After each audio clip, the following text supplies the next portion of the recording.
Alrighty, so now we know why the sympathetic nervous system is called adrenergic and its receptors are called adrenergic receptors, and that the sympathetic nervous system's adrenergic receptors fall into different categories, basically alpha and beta, but specifically, we are thinking about alpha 1 that causes constriction of smooth muscle wrapped around arterioles to the skin and the intestines. Because when you get really scared, the color drains out of your face, right? Okay. Then we're thinking about beta 1 and beta 2. And beta 1 makes the heart beat faster and harder. And beta 2 is going to open up blood vessels by causing relaxation of smooth muscle, particularly to the airways, to your bronchi. So it relaxes those smooth muscles so you can get bigger gulps of air in and out, right? Okay, and opening up blood vessels carrying blood to your heart or to your skeletal muscle.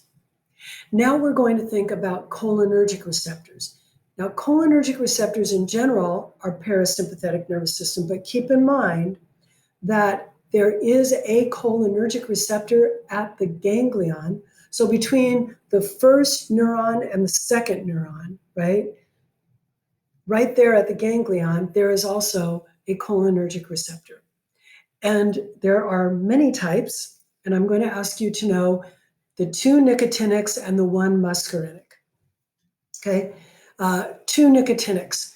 N1,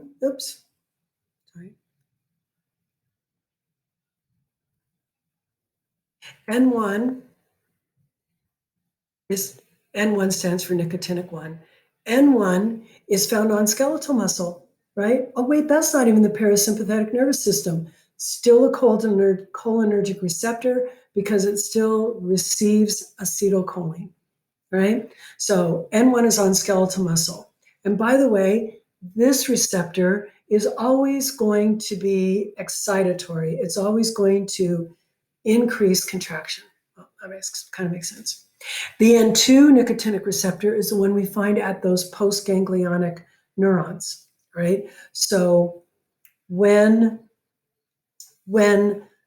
the first neuron in the chain, sympathetic or parasympathetic, when it reaches the synapse there at the ganglion, then on the postganglionic cell body and dendrites, the N2 receptor is there. And so the N2 receptor is shared between the sympathetic and the parasympathetic nervous systems. Muscarinic, and you don't have to know their numbers, is particularly found on cardiac muscle cells, heart muscle cells. Remember, parasympathetic nervous system is stepping on the brake. If I have a drug that is an agonist for M2 receptors, then it would slow down the heart. All right. So here we are, we're looking again at the preganglionic neuron. It releases acetylcholine. Preganglionic neuron releases acetylcholine. And that is true on both sides of the nervous system, sympathetic, parasympathetic. So on the postganglionic cells, I will find N2 receptors.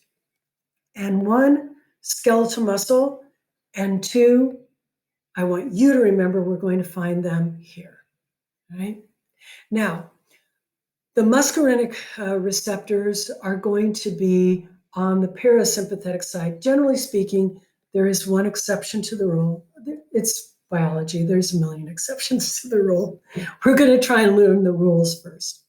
But muscarinic receptors are going to be on the effector cells. And I want you to remember that muscarinic in the heart is going to cause the heart to slow down. Easy peasy, easier than beta. So what will happen if you give a patient an N1 antagonist, a nicotinic 1 antagonist? Where is nicotinic 1? Check your notes. Pause me if you need to. Where's N1?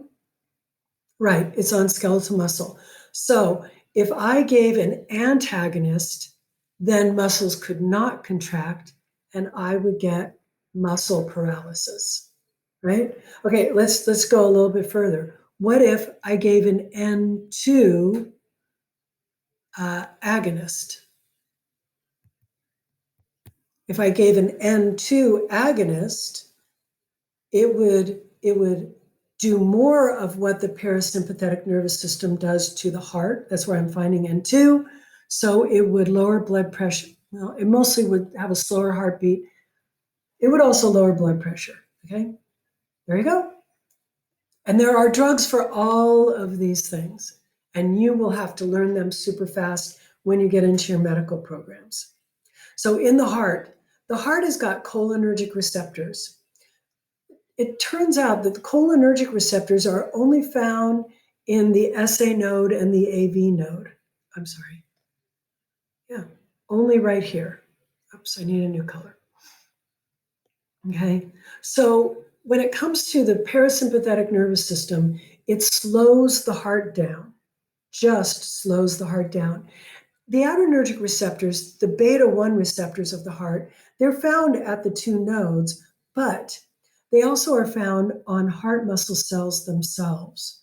So epinephrine, adrenaline, by acting through the beta 1 receptors, not only can make the heart beat faster, it can make the heart beat harder. And that's why there are times when your heart's just beating fast, and there's times when your heart's just beating like ba-boom, ba-boom, and you can feel it on the inside of your rib cage. That's when the heart is beating harder. And those are beta 1 receptors. All right, next video, we will start off with the senses.